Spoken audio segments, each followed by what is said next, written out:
Welcome back to another Q&A series here at the Driving for Dollars Mastery channel. This is where you ask and I answer. If you want to see more videos like this, go to my homepage on my YouTube channel and click on playlists so you can see all the Q&As.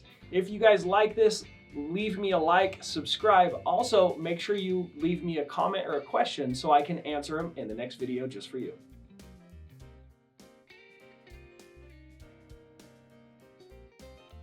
Everyone, I got a new question here. I really like this question, and I kind of want your guys' feedback as well. I want to know from you guys how you would answer this. So the question came from William. He said, if someone gave you $20,000 to start all over, how would you build your empire? So I want to know from you guys, what would you do? Leave it in the comment sections below because this is a really interesting one. I love this one.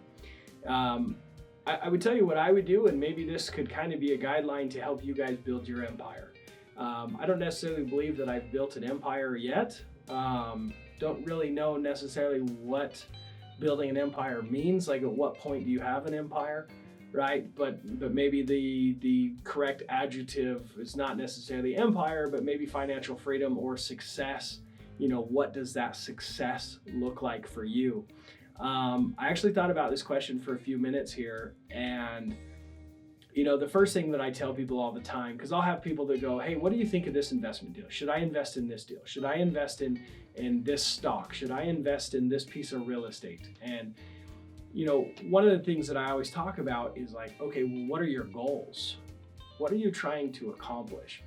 You know, the other thing is you do not need $20,000 to build your empire. I started with a lot less to now have much more than 20,000. Like, you don't need money to make money. I know there's a lot of people that say that, but those are the people that don't have money.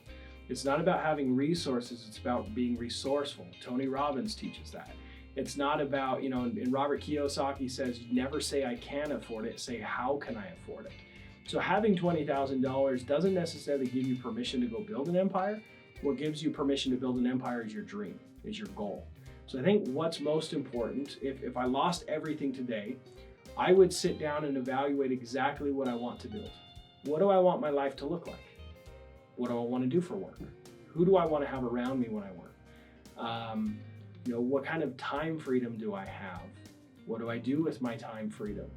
You know, what does my family dynamic look like? I look at what I want out of life, and then I go out and I find someone that's living the life I want to live.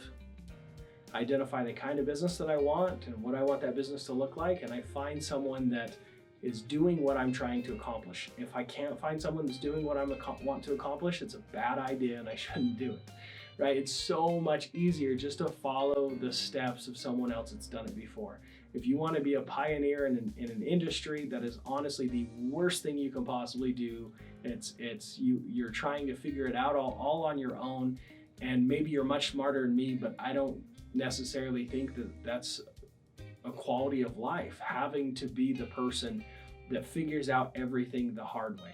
I want someone to say, these are the steps, 1 through 10, follow these steps and you'll have the dream life that you want. Of course, it may not be that simple, but it's going to be much more simple than having to reinvent the wheel, right? So that would be the first thing that I do, is I set and identify my goals, and then I would find a mentor that could guide me through those steps. The other thing that I would also make sure I was very careful of and I was very watchful for is, as I'm building my dream life and accomplishing the goals, the 5-year, 3-year, 1 year, and 1 month goals, as I'm going through day to day to hit those goals, I would be careful to not get distracted. Because the more success that you have, the more opportunities you'll be able to do. You'll have more money, you can invest in different things. You know, you'll start hearing people talking about cryptos and growth stocks and real estate deals, and you'll get sidetracked. You'll go down the rabbit hole of opportunities. I'm not saying you can't make money in any of those things, but the problem is if you do everything, you might make a little bit of money, but you're not en route to the goal you set. You're distracted. And when you get distracted, you don't ever hit those goals. You might have some success from what it looks like from the outside looking in, but you're never really accomplishing what you set out to do. So first you have to identify what you want, then you have to get a guide to get you there, and then you have to stay focused and not get distracted. So every time an opportunity comes in front of you, you ask yourself, if I pursue this, will this get me to my goal on time, or will this be a distraction? And if you do those three things, I truly believe that you can build the life of your dreams, regardless if you have $20,000 or not. But that's my take on that question. I love it. I really want to know from you guys, what do you guys think? And share this with a friend. Ask them, talk to a friend about this. I think this is a great conversation because it starts to, I think this kind of question forces you to start to think about your life. Are you living your dream life? Do you have your dream life? What are you doing to have your dream life? How do I approach getting my dream life, right? You start to ask yourself, how can I accomplish it? Not making excuses of I can't. It starts opening up your mind. As soon as you open up your mind, doors will open to you to be able to accomplish those goals. Anyways, I hope you like this Q&A. Make sure you leave me a like. And if you guys have any questions, make sure you ask them below so I can answer them in the next Q&A video. Thanks. We'll see you in the next one.